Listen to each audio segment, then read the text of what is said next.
So this is a discounted fan that I got at Lowe's. It was a display, as you can see, one blade's facing out.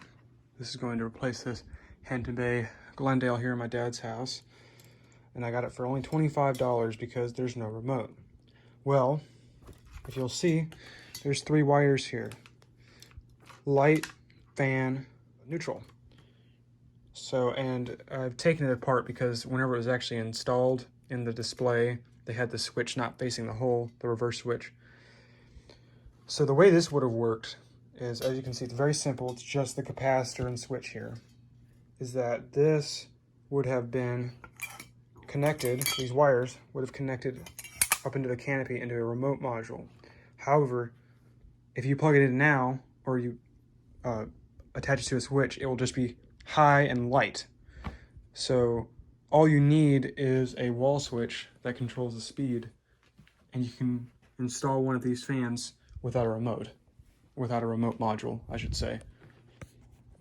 But yeah, I'll put it all together and show you how that works. The thing I will mention is that if it's a fan that only has a black and white wire coming out of it, that doesn't have a remote, the remote module is probably inside the fan. It's going to be a lot more difficult to just install it without a remote.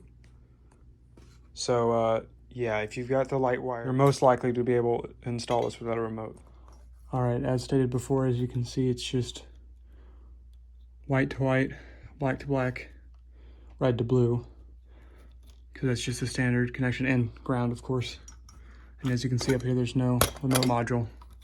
So I'll put these wires back into the Canopy and we'll put it up. All right, I got the blades on, lower housings on, light module is now installed, and finally the globe. Now, as you can see, it's installed again with no remote or remote module.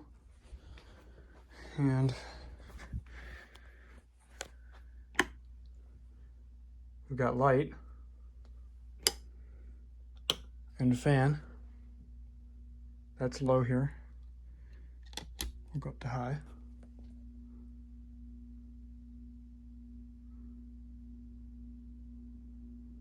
I hope this video was helpful. If you have any other questions, please let me know in the comments.